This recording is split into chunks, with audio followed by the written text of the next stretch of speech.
Hello, what I've got here is the report from April 2018 from the MPAA showing the 2017 Theatrical Home Entertainment Market Environmental Theme Report.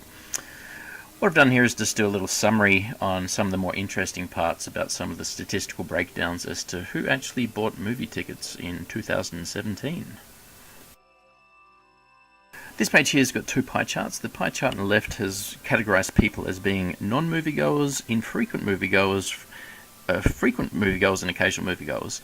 The purple section there, occasional moviegoers, has got 53% of the North American population, and they purchased 49% of all of the movie tickets in North America. So 53% bought 49%, pretty close. But if you look at the frequent section on the left-hand side pie chart, 12% of the population were considered frequent moviegoers, but they purchased, according to the right-hand side pie chart, 49% of the tickets. So 12% of the population, or about an eighth of the population, are responsible for half the ticket sales. So that would be the section of the population that most of the movie advertising would want to target to make sure these are the people that either bothered to see the film in the first place or actually see the film over and over and over again. Now this page here has got the breakdown by age of who these frequent moviegoers were, the 1/8 of the population that purchased half of the tickets. And this would be the population you would imagine would be more likely to re-see a film more than once as well. You can see the largest group is the 25 to 39-year-old, but the second largest group that they have here is the 40 to 49-year-old grouping, which is a bit surprising to me. The third largest group they have here is the 60-plus group. Now, the 60-plus is a very wide range of ages, but still surprising to me that people 60 and over saw more films more frequently than people that were 18 to 24, or people that were 12 to 17, or people that were 2 to 11. So you can see that the movie ticket purchases by frequent moviegoers, and the statistics are basically the same for the unfrequent moviegoers as well, were dominated by older people. Obviously younger people more into streaming things and not going out to see the movies, but you can also see down the bottom of this page there's the population breakdown as well, and obviously as the population of North America ages, a larger percentage are older as well. And so more and more of the moviegoers will be an older audience. Interesting that you get a lot of films that are made for kids, a lot of films for teenagers, a lot of films for the 18 to 24 and 25 to 39-year-old, but you don't get too many films that seem catered to the plus 60 or the plus 50 market, or really even the plus 40 market compared to the other ones, even though they make up a large percentage of the actual moviegoers. Here's an older report showing the frequent moviegoers. It shows from 2011 to 2015, and you can see very clearly, even in the 2015 section, that the people under 24 were more frequently seeing movies than the people over 40, which is the exact opposite of what the report from 2 years later, 2017, shows. So it's interesting that in such a short amount of time the demographics and the movie watching habits have shifted so much to have a more dominant older movie-going audience as opposed to a younger one. It'll be interesting to see if actual movies themselves have changed at all to cater more towards the plus 40 market as opposed to the under 24 market. This section here is from the end of the report.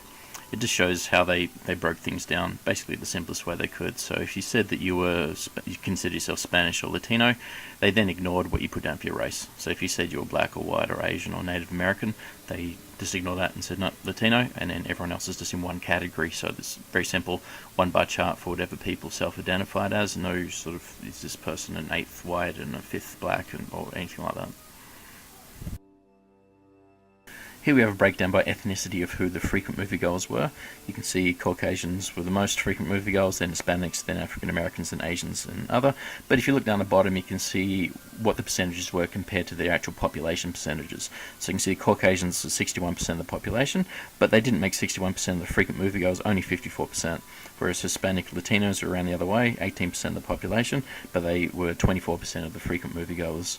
Together, the Caucasian and Hispanics, 54% and 24%, 78% of all of the frequent moviegoers, with the African Americans being only 10%. The breakdown by sex has got the pretty equal between male and female. Unfortunately, the report doesn't have a breakdown for the frequent moviegoers to see if females or males are more likely to be frequent or just general moviegoers. This page here's got much more interesting information than the previous ones. We've got a gender breakdown of 5 films, presumably the largest 5 films of 2017. The Beauty and the Beast stands out as a little bit different from the rest. You've only got a 36% of its share was a male ticket goer, whereas 64% of the ticket purchasers were female. Wonder Woman is fairly evenly split. You've got 48% male, 52% female. And then you go up to more male-dominated films. You've got Guardians of the Galaxy Volume 2, 56% male, 44% female. Spider-Man Homecoming, 59% male, 41% female. And Star Wars Last Jedi, 60% male and 41% female. So you've got 1% that tick the box twice. It's hard to really infer why there would be any preference other than just preferences for those films. If you look at Star Wars, this one stars a female, and it's heavily male-dominated box office. Beauty and the Beast stars a female, heavily female-dominated. Wonder Woman has a female, it's fairly evenly split. Guardians of the Galaxy's got a male, it's more male-dominated, and Spider-Man's got a male, it's more male-dominated in the tickets. So difficult to look at who the stars of the films are to see if that determines anything. All 5 of them would be well known, even if you didn't see any advertisements for them at all during the year. Everyone has heard of Star Wars. If you like Star Wars, you probably saw the film, and if you didn't, you wouldn't have. Whether there was a female lead or a male probably didn't change the gender preference. Beauty and the Beast, most people would have heard of the fairy tale before. The audience is probably very largely dominated by young girls, so they would know what they're in for with that film. Wonder Woman, obviously the title itself says it's a woman, but everyone's heard of Wonder Woman before. Guardians of the Galaxy Volume 2, probably the least known of all of these films, even though it's a massive film, and it's obviously a sequel, so everyone would know what they're getting in for that film. And Spider-Man, a very popular hero, everyone's heard of Spider-Man, so who's actually in the films probably doesn't have a big as a change on the male to female ratio. It's just the type of film and what people think the film would actually be by having heard of it in the past. This page here has the exact same 5 films as the previous page, but we have an ethnicity breakdown instead of the gender breakdown. You can see that Star Wars The Last Jedi has 57% of the viewership were Caucasian, 18% Latino, 11% African American, 9% Asian/Pacific Islander, and 4% Native American/other. That's fairly close to the overall ticket sales for North America in general. And Beauty and the Beast, fairly similar numbers. Wonder Woman, quite similar. Guardians of the Galaxy Volume 2, quite similar. Spider-Man, quite similar. So there's a little bit of variance, but overall, none of these films have a large ethnic difference in who went and saw the film. It's fairly close to just who generally saw a film in 2017 in North America. If you look at who was in the films, Star Wars Last Jedi stars a white woman, Beauty and the Beast stars a white woman, Wonder Woman stars a white woman, Guardians of the Galaxy has a white male, Spider-Man has a white male. So all of the films have a Caucasian in the lead role. That might explain why the percentages are fairly similar, because they all have the same ethnicity person in the lead role. Although I'm not sure if any of those are Latino. I'm sure none of them are African or Asian, but I don't know if Wonder Woman would be classified as Latino, or if Rey from Star Wars is Latino. I don't think so, but I don't know. So either way, the Latino percentages are fairly in line as well. So who's starring in the role doesn't seem to make a big difference for these particular 5 large films. If you look at the supporting cast, Star Wars has a more even cast although Rey's the lead role, the co-stars are more equal stars, and we've got Finn he's not an African American, he's British. I don't know if that affects the African American percentage. You can see only 11% of the audience was African American. There's no actual African Americans in Star Wars, so I'm not sure if that made any difference at all. There's an Asian in there, and Rose.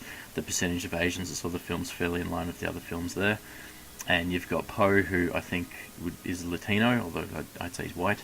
And the Latino percentage is nearly the lowest out of these 5 films here. So maybe you can infer that the co-stars have absolutely nothing to do with what ethnicity of people like to see the films, but it's probably more a case of these are all well-known franchises, and people that want to see them will see them anyway, whereas if it was a new film that no one's heard of before, maybe that makes a difference as to who's in the starring role, but people that like Star Wars will probably go see Star Wars no matter who's in the lead of Star Wars.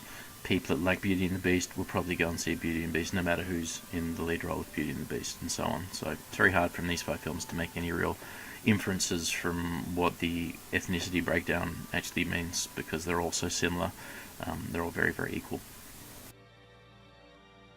And lastly, here's the front cover of the report. I just thought this was interesting after seeing the 5 films that some of the report focuses on, that they didn't bother putting Guardians of the Galaxy on here at all. You can clearly see Beauty and the Beast at the top, Spider-Man underneath, Wonder Woman next to that.